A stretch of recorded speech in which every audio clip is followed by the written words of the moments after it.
Muito bem, estamos aqui no canal Maurício Campos Entrevista.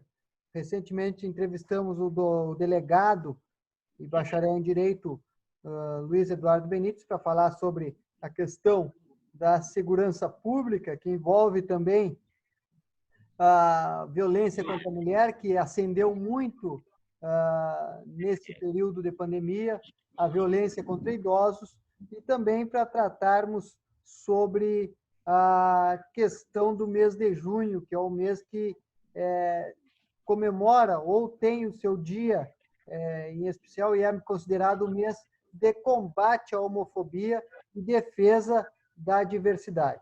Estamos aqui com a doutora, se assim posso chamar, porque ela é doutoranda, né? Mas é advogada, segundo a lei do Império, médico e advogado tem o DR antes ainda, né? Então, doutora Francine Dávila, mestre em Ciências Criminais, doutoranda em Diversidade pela Fevale. Se estiver errado, me corrija no decorrer da entrevista. E ativista, faz parte da comissão da diversidade da OAB aqui em Bagé e da OAB Regional. Boa tarde, boa noite, bom dia, dependendo da hora que os internautas acessarem essa entrevista no futuro. Francine, é um privilégio. Sei que a nossa entrevista estava marcada para durante a semana, mas em virtude da correria, em virtude dos últimos acontecimentos da nova onda do Covid-19 aqui em Bagé, as restrições ficaram mais robustas, inclusive voltou a barreira sanitária e isso atrapalhou muito o trânsito. Então, optamos por fazer no final de semana. Então, Maurício, obrigado pelo convite. Quero agradecer a todos aqueles que nos ouvem agora e dizer que é uma honra estar conversando aqui contigo. E sobre esses títulos aí, Maurício, o que eu mais gosto, ou aquele que realmente me importa, é o de ser professora, porque esse, sim, me dá um orgulho danado. Assim. É verdade, professor, pelo menos a gente pode contribuir com o futuro da sociedade. Eu falo porque eu sou professor. Tu também, exato. Francine, o mês de junho foi o mês de combate à homofobia e de defesa, de honrar a defesa da convivência com a diversidade, da convivência com o diferente, da convivência em si social com tudo que é diferente a nós, é estranho, é novo, e que hoje, eu até falava com o delegado Benites, perguntava isso, que hoje no mundo, e pelo menos em 2 países que estão em evidência, ascenderam ao poder 2 líderes da extrema-direita. Um é o Trump e o outro é aqui o nosso presidente, Jair Bolsonaro. Recentemente vimos a questão de um cidadão negro morto brutalmente nos Estados Unidos, que gerou várias manifestações, mas com relação à nossa entrevista, eu quero falar mais focado no LGBTI que mais. Se eu estiver errado na nomenclatura, tu me corrige. Eu creio, posso estar errado, tu como ativista deste movimento, junto com a doutora Luciana Paiva e outras lideranças, podem me corrigir. Houve uma regressão muito forte com relação a isso, em termos de sociedade, porque em 2011 teve a liberação do STF com relação à união estável de pessoas do mesmo sexo. Bagé, se não me engano, foi o primeiro município onde um casal do mesmo sexo conseguiu adotar uma criança, foi até um casal de mulheres, se não me engano, uma delas é professora ou foi professora da Urcamp, não sei, não me lembro bem. Mas nos últimos tempos eu vejo uma intolerância, um discurso de ódio, não só com relação ao LGBT, mas com relação ao negro, ao trabalhador, ao servidor público. Nós estamos regredindo nesse ponto e essa é a pergunta que fica com essas novas ascensões ao poder. Tá bem. Eu não vou responder essa pergunta de forma afirmativa, porque eu realmente não acredito que haja uma regressão na questão do reconhecimento dos direitos, e aí puxando um pouquinho para a questão LGBTQI+, mas também de toda a questão da diversidade, da igualdade racial e dos direitos humanos como um todo. O que nós temos é um discurso de ódio, né, que ele era velado e que nós não tivemos uma evolução tal do ponto de vista democrático, do ponto de vista de reconhecimento da diversidade, que apagasse essas mazelas e esses pensamentos preconceituosos. Aliás, eu acho que a nível de evolução social, de uma maneira global, isso não se teve ainda, embora muitos países tenham efetivamente uma capacidade social e de modificação muito maior que a nossa, talvez mais evoluída nesse sentido, de compreensão da diversidade, nós ainda tínhamos. E se a gente for analisar assim as conquistas da última década ou das últimas décadas, nós verificamos que hoje há um discurso legitimado de preconceito. E isso sim é uma modificação severa, drástica e muito ruim para as minorias como um todo. E minorias não são minorias que existem, né? E aí eu estou falando de mulheres, estou falando de população negra, ou falando de LGBTQI+. São aqueles que, por pertencerem àquele determinado grupo, são subjugados de alguma forma, excluídos, né, da sociedade. E aí a gente vê uma legitimação desse discurso de ódio, e esse discurso de ódio também de maneira institucionalizada, que isso nos preocupa muito.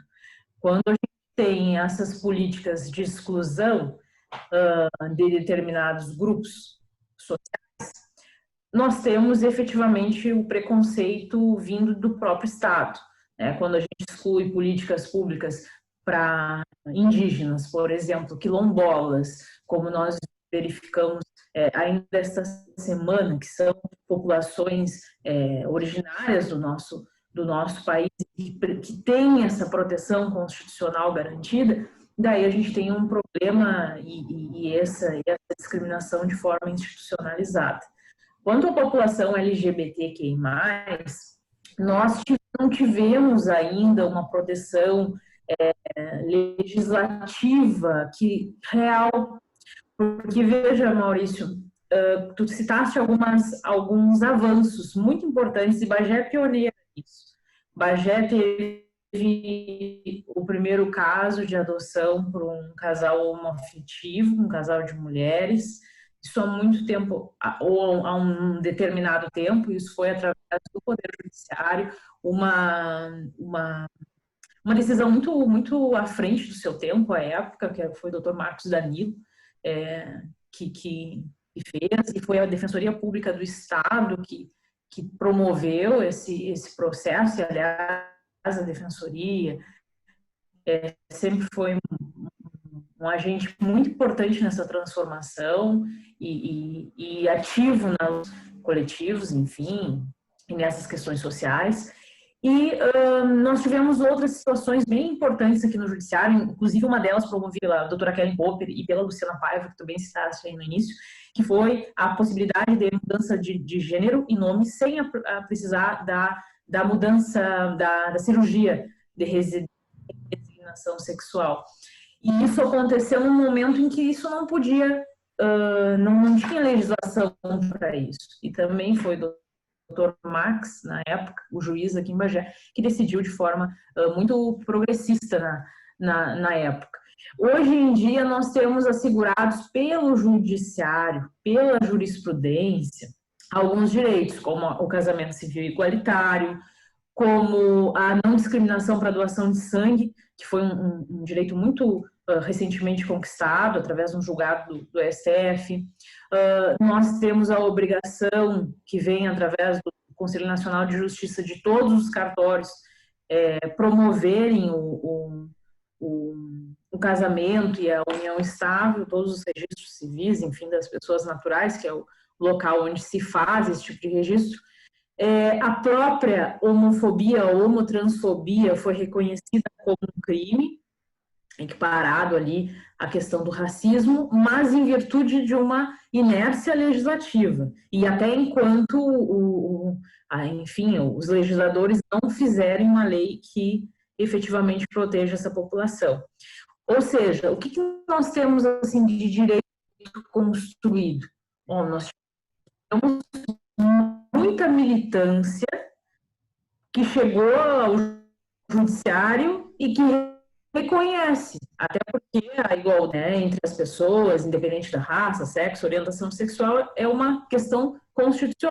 Mas nós não temos assim um empenho, ou pelo menos nós não temos uma mostra de vontade de efetivamente nós legislarmos sobre isso. Embora muitos, né, a gente não pode dizer abominar a política, porque muitos projetos existem, inclusive há muito tempo, mas que por vontade não, ou por falta dela não são votados.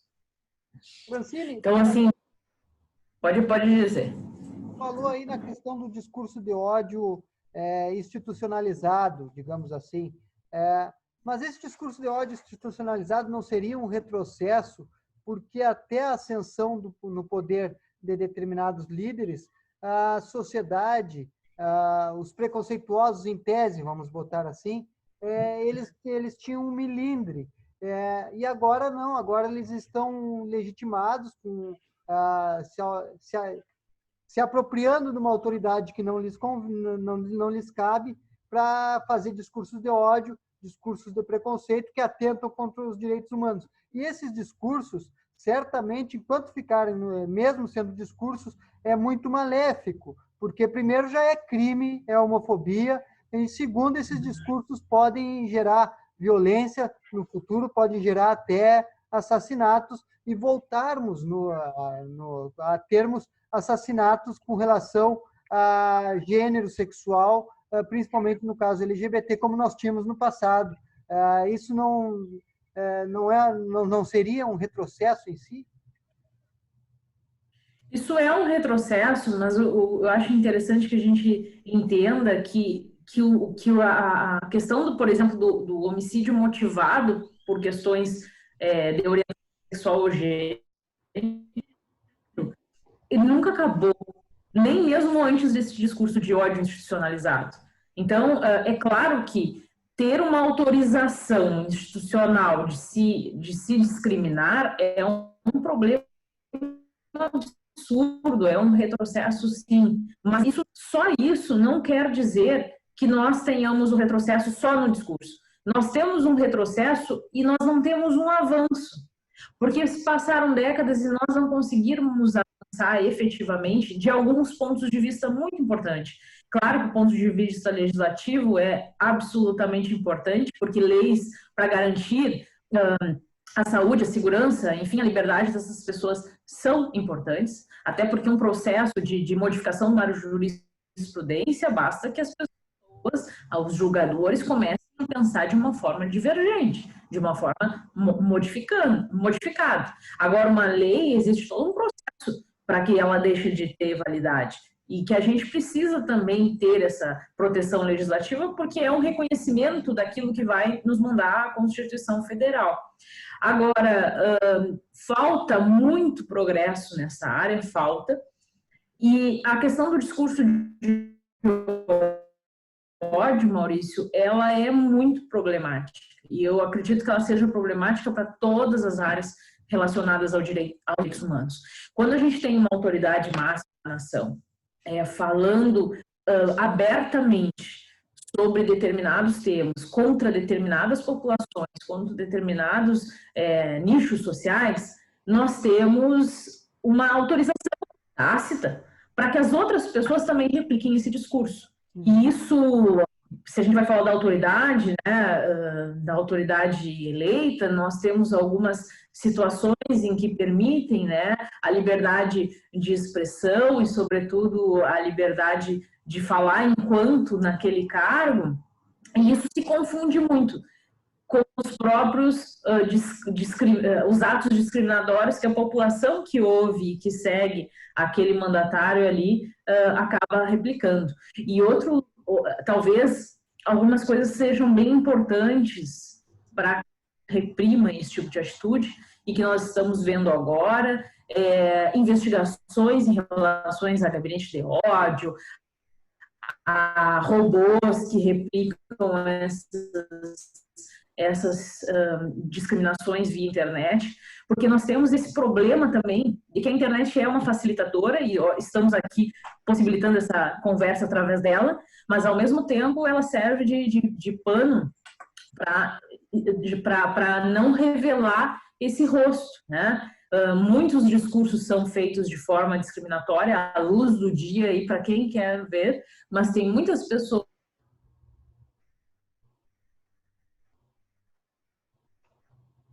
Alô? na internet para isso. Francine, me diz uma coisa, essa questão desses não avanços legislativos não seria por falta de força política LGBTQI+? Eu pergunto assim, no Congresso havia o deputado Jean Willis, que por motivos de perseguição e ameaças acabou renunciando. Assumiu no seu lugar o deputado, que agora não me lembro o nome, que é esposo do jornalista Glenn. E no Senado nós temos o delegado Comaceto, que tem uma união estável homoafetiva com um publicitário, ele é gay assumido, se é o termo correto de usar. Então, na verdade, assim, que nós conheçamos publicamente, ou pelo menos que eu conheça publicamente, são só esses dois.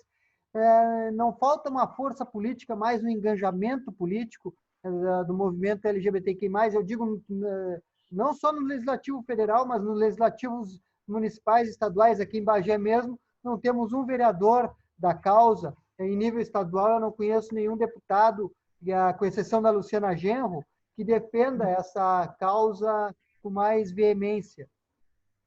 Essa questão da representatividade, Maurício, é sem dúvida a nossa principal questão para todas essas minorias, né? Se a gente fosse analisar o que realmente representaria a população brasileira na sua diversidade, nós teríamos uma Câmara de Deputados, um Senado Federal totalmente diferente, uma Câmara de Vereadores, né?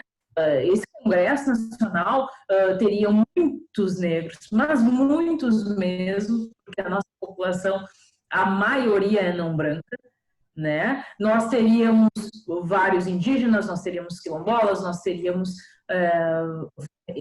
representantes, certamente, da população LGBTQI+. Mas exatamente por serem minorias e mulheres, né? A gente tem pouquíssimas mulheres na representatividade dos mandatos e dos partidos, né? Perto do que nós temos de população feminina aí. Embora essa realidade seja já mudando um pouco.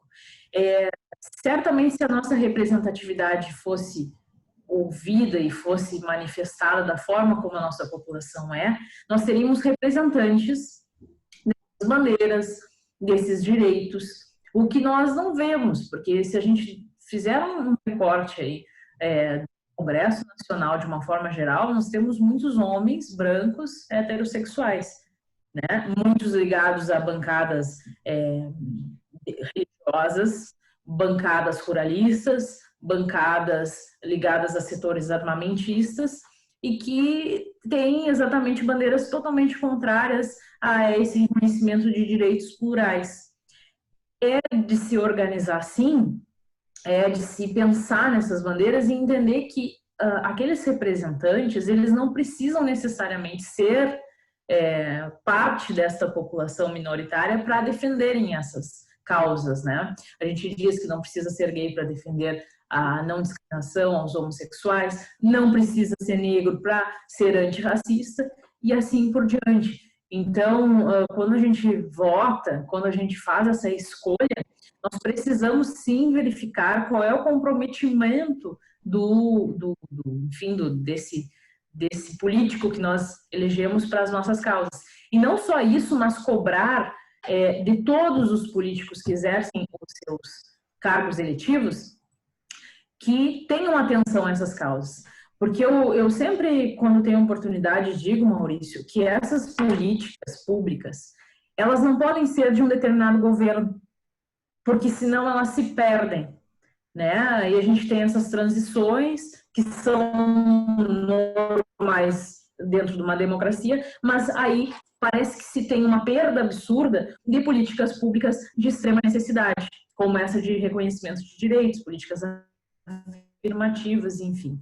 Então, assim, ó, defender a população LGBTQI+, contra questões que vão afrontar a sua dignidade, contra questões que vão afrontar a sua liberdade, a sua integridade física. Isso não pode ser uma bandeira de um determinado político ou de um partido. Isso tem que ser uma bandeira de Estado. Porque quando o Estado discrimina determinada população, ele não está governando para todos os seus. Ele está governando para parte dos seus. E isso é muito assustador e a gente vê isso muito nos dias atuais.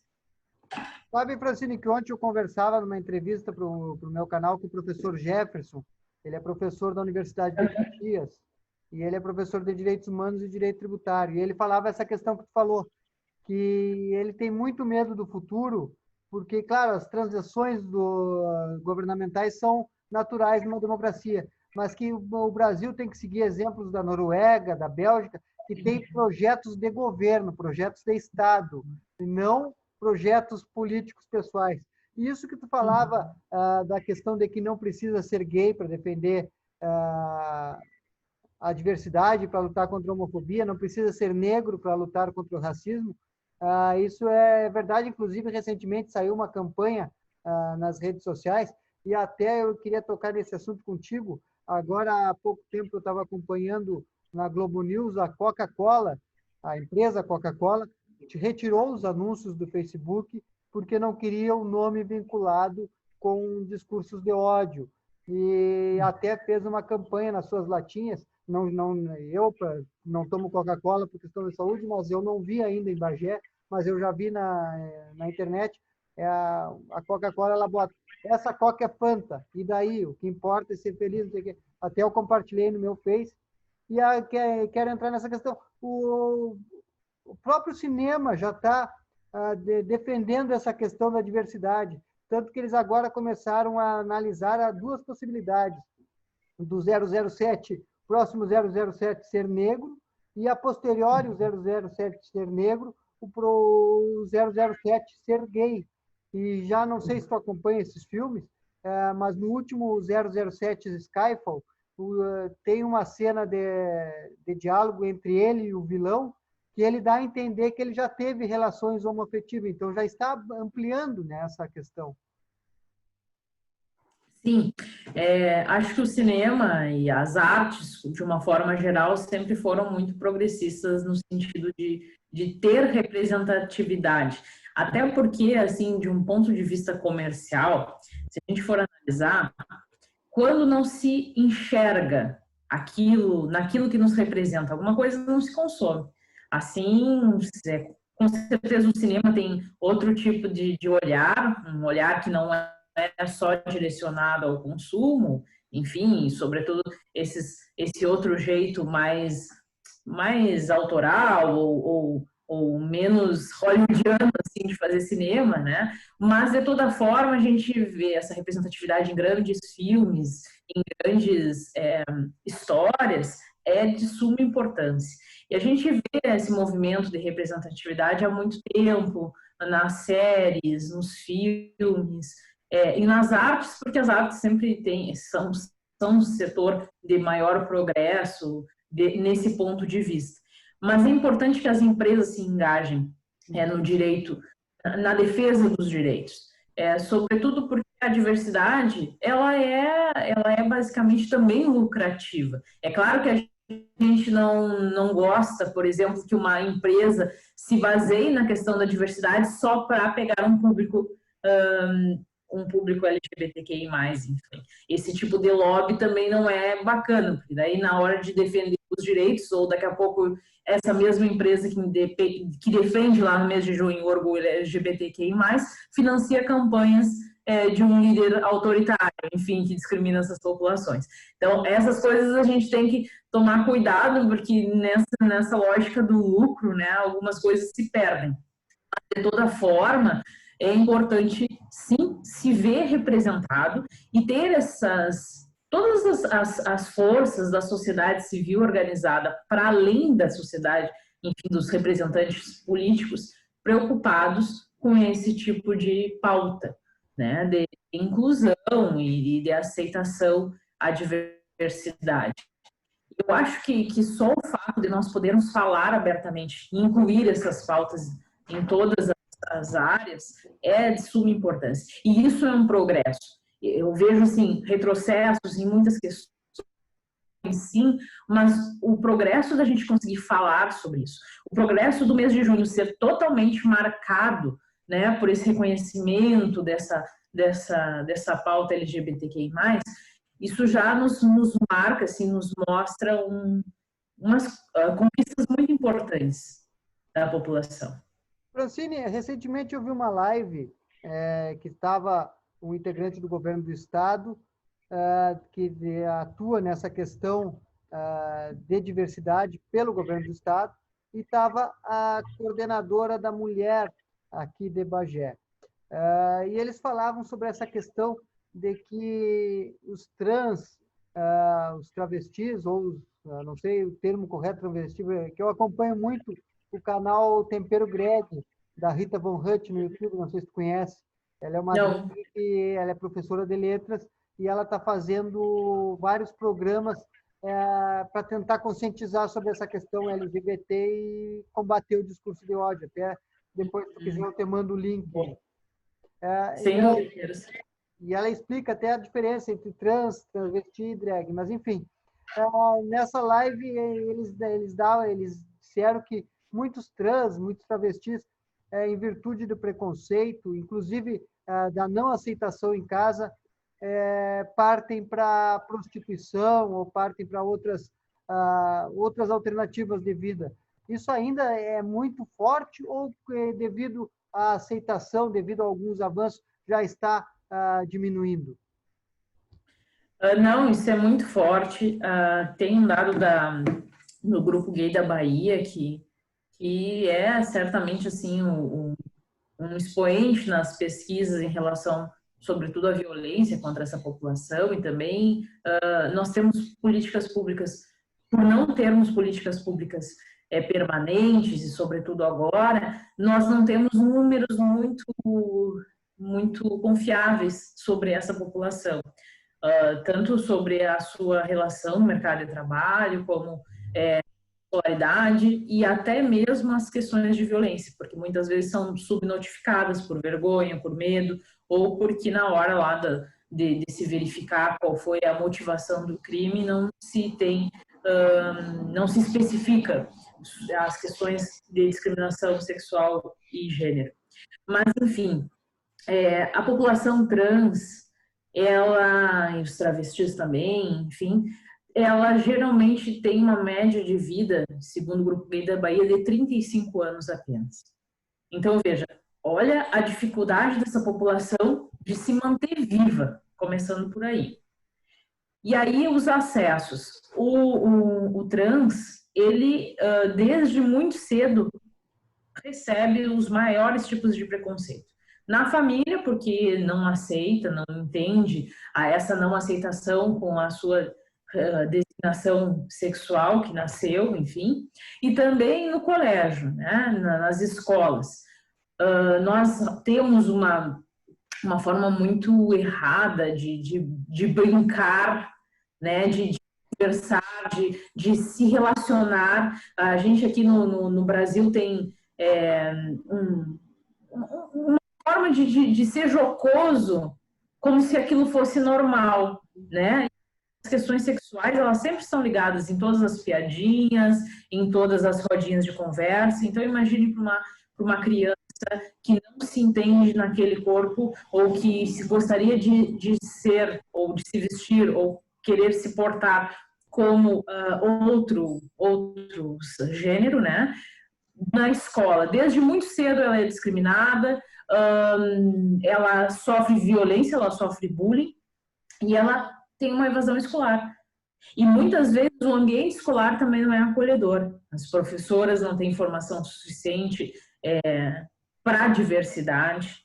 Ou a escola, nós sabemos que muitas escolas são de ordens religiosas e nem sempre também atendem, né, essas demandas sociais. Não quero dizer que uma escola de ordem religiosa não tenha esse tipo de abertura, não é isso, mas é mais difícil dentro de uma ordem que vem de religiosa, que se tenha espaços para essas diversidades. Então, esses fatos acabam levando uma evasão. Isso quando a gente não está falando de outras desigualdades, como a desigualdade social, que essa pessoa talvez nem tenha acesso à escola, exatamente por outras desigualdades que acabam atravessando essa vivência. Mas é importante também que se diga que, ao ser rechaçado pela família, ao não ter um seio de acolhimento, ao não ter a oportunidade de estudo, o que sobra para essa pessoa? Né? Aí a gente tem, obviamente, as situações de violência, de vulnerabilidade, as questões ilícitas, muitas vezes pequenos crimes, e, obviamente, um mercado que o Brasil é o país que proporcionalmente mais mata a população trans no mundo, mas é também o país que mais consome pornografia trans no mundo. Então, essa dicotomia entre o ódio e o prazer leva à barbárie, à não aceitação, enfim, né? A gente tem que pensar, bom, por que tem tanto desejo aí escondido e tanto ódio ao mesmo tempo? Algumas profissões, elas são mais fácil de trânsito para a população trans, né? A gente vê, assim, nos salões de beleza, enfim, somente nesses nichos, geralmente a gente tem um trabalho lícito e possível. Senão, é muito difícil a gente ver no mercado de trabalho essa aceitação. E aí a gente vê a necessidade das empresas também desse acolhimento, também de reservar espaços para oportunizar uma vivência adequada. Eu lembro de um relato muito marcante, assim, de uma mulher trans que ficou muito famosa uma época, a Luísa Marilac, e ela começou a trabalhar numa grande rede de hotéis em São Paulo, e ela dizia que ela não saía de casa sem vestir o uniforme da rede de hotéis, porque ela estar de uniforme era a forma como ela não era agredida na rua. Se uma mulher trans, enfim, uma travesti, anda na rua uniformizada, muito possivelmente ela seja confundida com uma pessoa enfim, de programa, enfim, e não que isso também permitisse qualquer tipo de agressividade, mas a gente vê que essa vulnerabilidade é bem comum nas ruas, né? Por ser uma profissional do sexo, achar que se pode também fazer qualquer tipo de situação de agressividade, enfim. Mas ela contava que o estar com o uniforme da empresa, a protegia de uma forma brutal da sociedade. E isso é muito impactante, isso é muito dolorido, né? Porque nós temos, assim, uma sociedade que permite uma discriminação, que incita o ódio, que não oportuniza o mercado de trabalho, não oportuniza o estudo. Essas pessoas não têm exatamente, muitas vezes, nem o apoio familiar, que é o nosso esteio maior, né? E de que forma, então, a gente preza por um acolhimento, ou a gente acha que essa pessoa vai agir na sua vida, né? É muito, muito complexo esse quadro, assim, de toda a população LGBTQI+, que é sofrida, que é extremamente vulnerável, sim, né? Porque tu ser morta, tu ser agredida, se discriminada em ambientes de trabalho, não ascender a determinados cargos, enfim, só pelo fato de tu ter uma orientação sexual não é heteronormativo, porque uma coisa bem importante, assim, é que a gente entenda que não é que nós tenhamos que aceitar um novo que não é normal. Não. O que é normal? Quem é que impôs a normalidade? O que a gente entende como exemplo? Papai, mamãe, filhinho, branco, por quê? Né? E aí a gente vai verificar algumas discussões sobre a nossa própria questão de como a gente foi colonizado, do que é o eurocentrismo na colonização de praticamente todos os povos, né? E a gente busca exemplos de algo que nem sempre estruturalmente é correto. É claro que nós temos uma influência religiosa em toda essa construção, mas o que nós temos que entender é que o diferente, ele também é correto. O diverso, ele também é normal. Ele só é diferente daquilo que nos é posto de uma maneira normativa, digamos assim. Falou aí na questão, falou duas coisas, mas eu vou pegar a primeira questão, falou da questão religiosa e falou da questão do nosso jeito jocoso, nosso jeito que eu digo nós brasileiros, né? Tu falou do jeito jocoso de brincar, mas é um jeito que desagrada e te deixa constrangido. Principalmente quem é gay e quem é trans, quem é travesti, quem é negro, quem é das minorias. Eu vou citar um exemplo e aí eu vou te perguntar. Eu comprei do Núcleo Bagense de Proteção Animal uma máscara rosa para me proteger do Covid-19. E esses tempos eu andava com ela na rua e eu ouvi uma piadinha, fiquei quieto, mas eu ouvi uma piadinha, este galo bota ovo. E também já ouvi outras piadinhas, mas enfim, eu não me ofendo, não sou, mas se fosse gay também não teria problema nenhum, não tenho preconceito nenhum. Mas como acabar com essa cultura de preconceito no interior das famílias? Porque a pessoa que largou essa piadinha estava com a sua família há um pouco atrás, né? Então, no interior da sua família, principalmente das pessoas, digamos assim, que não têm muito acesso à cultura, como trabalhar essa questão da aceitação na sociedade, já que o poder público deixa a desejar, muitas vezes, devido à falta de políticas públicas e políticas que conscientizem sobre isso. Maurício, tu também é um professor e eu tenho certeza que o teu pensar deve ser muito parecido com o meu. Como é que nós mudamos, de fato, todas as coisas que podem estar fora do eixo? Através da educação. É claro que essa educação, ela não é uma obrigação do professor somente, né? Embora eu saiba que o professor é super assoberbado, já tem inúmeras coisas para dar conta, para além de uma educação assim de conteúdos, de cidadania também. É o professor que acaba pegando essas situações de discriminação e tendo conflitos dentro da sua própria esfera ali. Mas é dentro de casa, é através do exemplo dos pais, ou dos familiares, ou dos cuidadores, enfim, daqueles que convivem com a criança desde sempre, é que se vai forjando esses aspectos discriminatórios. Eu vejo assim que muitos dessas pessoas que discriminam, elas acabam tendo o mesmo discurso daqueles que discriminavam e os cuidavam. A gente vê crianças muito jovens já se discriminando sozinhas, ou não querendo. Eu fiquei muito assim, muito surpresa. Uma determinada situação, fui no aniversário de uma criança, de menina, e os copinhos eram todos rosas. E aí um menino não tomou nada no aniversário porque não podia tomar num copo rosa. Como que se... Só uma parte dentro disso aí que tu falou. Isso aí já não seria institucionalizado por causa do discurso da ministra de Direitos Humanos, que menino veste azul, ministra veste rosa? Sim, para te ver assim, dessas situações absurdas,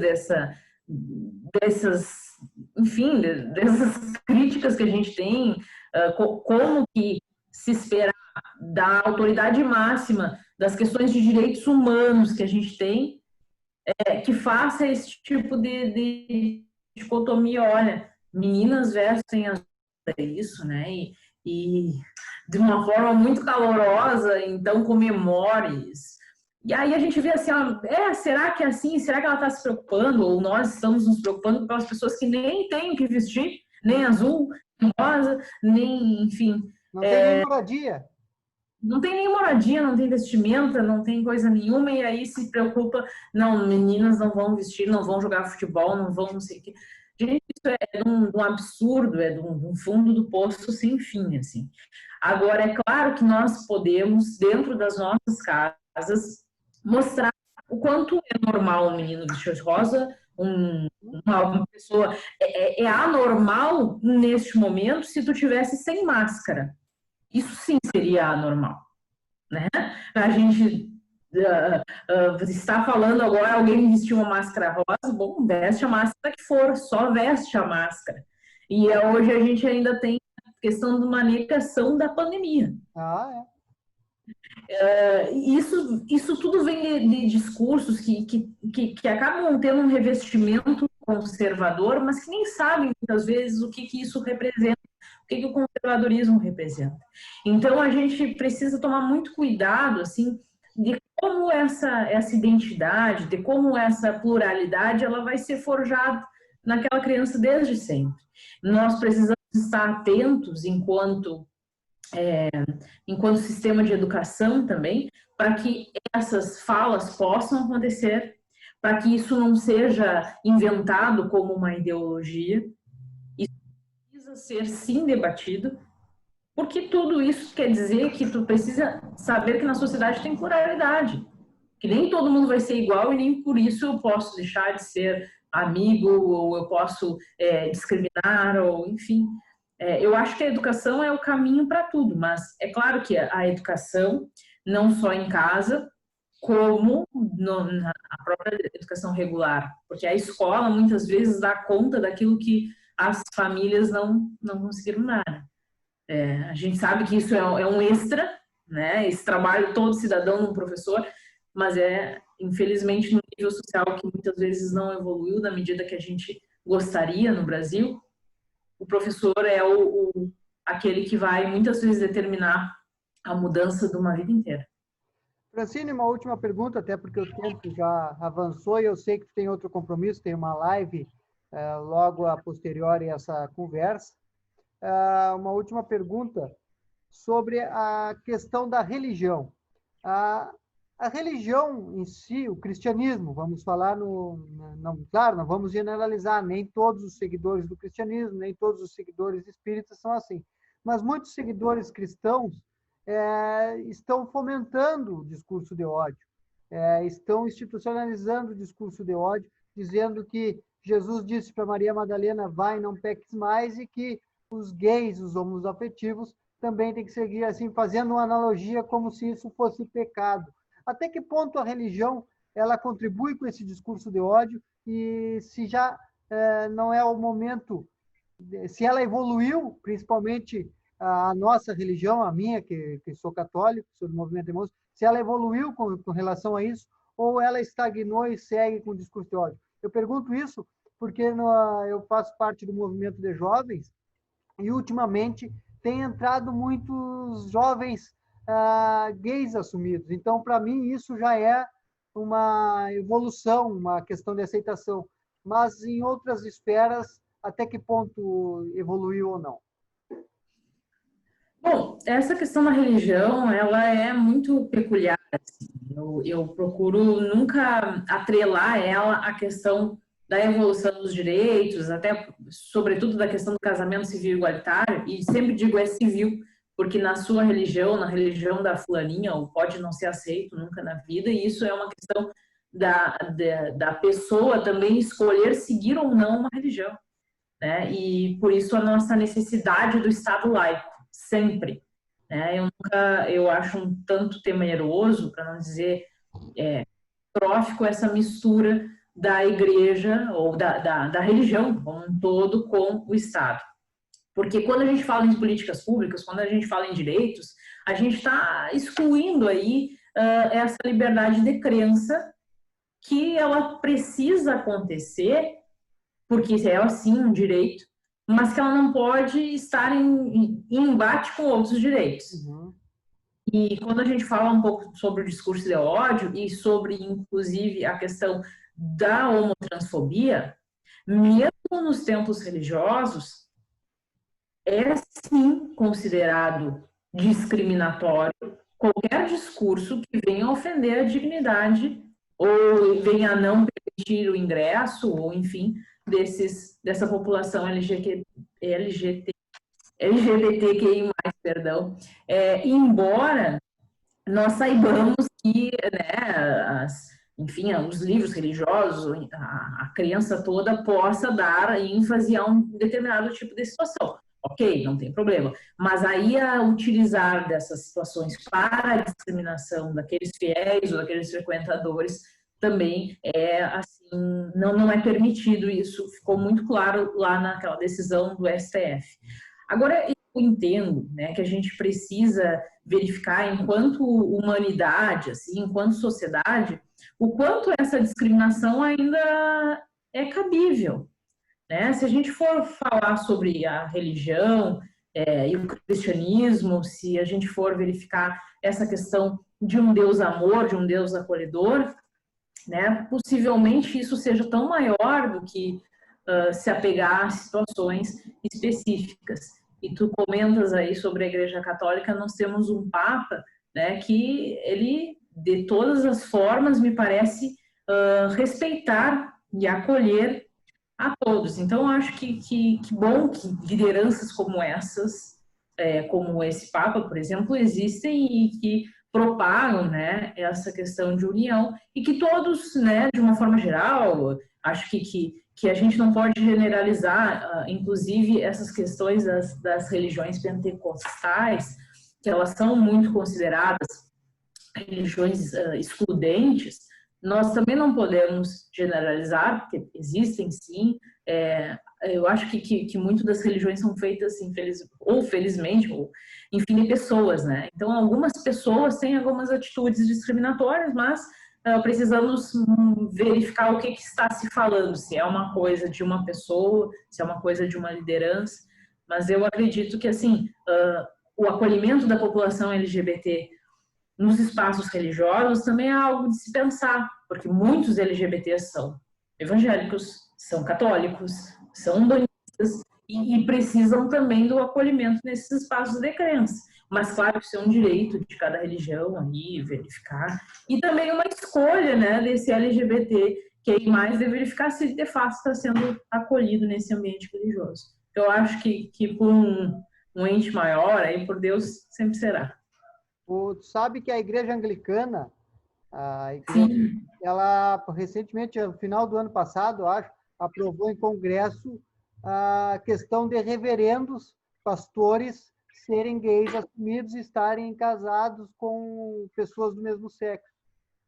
Pois tu sabes que agora me faltou o nome da reverenda aqui em Bagé, que é mãe da Miriam, inclusive, e tem um pensamento muito progressista em relação a isso. Faz a união, faz o casamento, né, religioso aqui em Bagé, de casais do mesmo sexo. E aí a gente também, por exemplo, né, nesse tipo na igreja anglicana, né? Isso, anglicana. Totalmente progressista nesse aspecto. Aliás, em vários aspectos, né? Porque eu acho que só o fato, por exemplo, de ser uma reverenda, a autoridade maior aí da religião ser uma mulher, a gente já tem também um outro viés de reconhecimento aí do gênero feminino também. Tanto é que, graças a esses pensamentos progressistas da Igreja Anglicana, eu não fui ainda, mas eu penso em assistir algum culto, eu não sei se o nome é culto ou missa, mas ia assistir, só que infelizmente eu ainda não fui lá pegar os horários. Mas uma última pergunta rapidamente, porque o tempo urge e eu sei que tu tem outro compromisso. Tu falaste na questão da dicotomia, de que há muita violência contra os gays com relação à transfobia, e ao mesmo tempo há muito acesso a filmes e a pornografias trans. E essa violência, esse ódio não seria o medo do diferente, o medo de se assumir, o medo de se identificar com aquilo? Antes de responder a tua questão, eu só queria mencionar a reverenda Ana Maria Svaial Lopes, que é a reverenda da Igreja Anglicana aqui em Bagé, que acho uma personalidade muito, muito interessante, muito importante, inclusive, nessa situação assim, de luta dentro das igrejas, assim, ou pelo menos dentro da religião. Mas, enfim, sobre essa questão do que leva a esse ódio, assim, do que leva a esse não aceitação, eu acho problemático a gente atribuir só uma vontade, um desejo oculto, algo do gênero. ao não assumido, ao não se assumir, né? Porque, embora a gente tenha essa coisa de dizer, não, ele é um gay assumido ou ele não é um gay assumido, essa categoria não existe. Ele é um homossexual, um bissexual, enfim. Embora, por algumas razões, ele não queira, ou não deseja, ou tenha medo.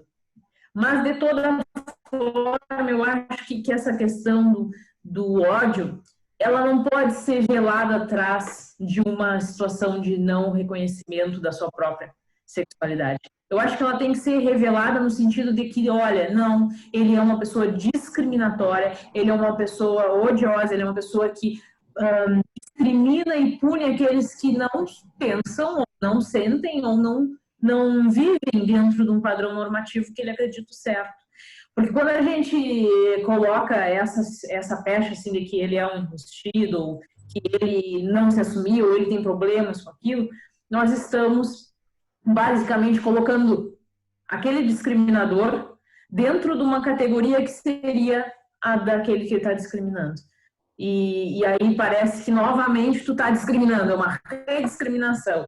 Então eu prefiro muito claramente dizer, essa pessoa é uma pessoa que, apesar de tudo, discrimina aquele grupo de pessoas. E aquele que discrimina um grupo de pessoas não deve ser aceito, nem de forma jocosa. A gente tem um autor negro muito, muito importante aqui no Brasil, que é o Adilson Moreira, e ele criou um conceito do racismo recreativo, né?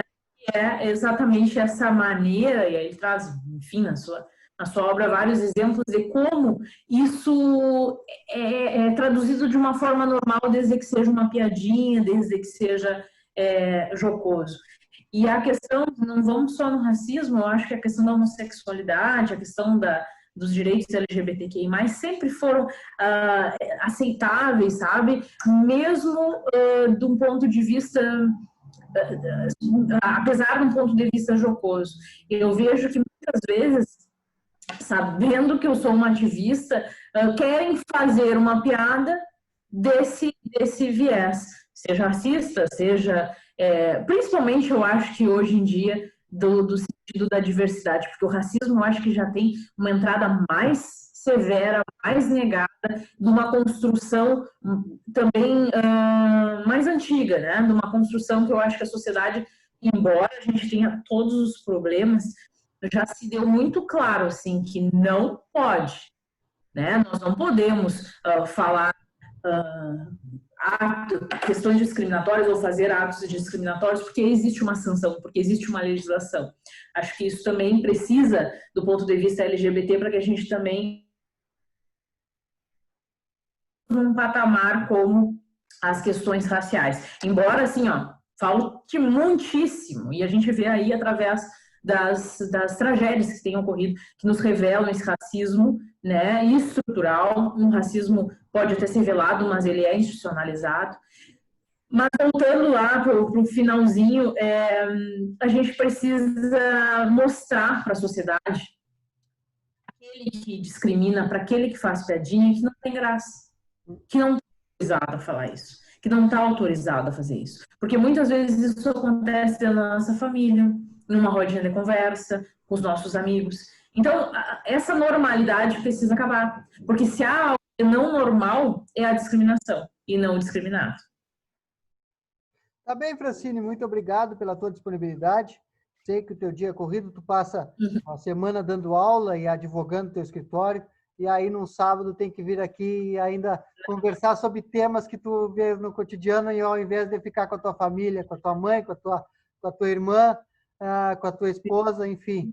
Agradeço a tua disponibilidade e eu quero dizer que eu penso num Brasil, no futuro, que vai ter, se Deus quiser, um presidente gay, num estado que vai ter um governador trans, um município que vai ter um prefeito drag. Se Deus quiser, nós vamos evoluir nessa questão. E te agradeço mais uma vez pela tua disponibilidade. Manda um abraço para tua mãe, para a Isabel, para tua esposa, para o Fábio, grande amigo e irmão de grupo. Um abraço. Maurício, quero te agradecer a todos que nos nos acompanharam aí nessa entrevista e dizer que para mim é uma honra, para mim é uma honra. Isso não é nada ruim, assim. Esse tempo que eu abro mão de ficar com a minha filha, de ficar com a minha família, é exatamente para que essas famílias possam existir, para que essas famílias diversas sejam respeitadas. E para mim isso é um dever social. Portanto, é uma honra, é um prazer e obrigada por esse espaço. São por pessoas como tu que essa sociedade, nosso país, tendem a mudar severamente, assim a gente espera. Obrigado. Um abraço.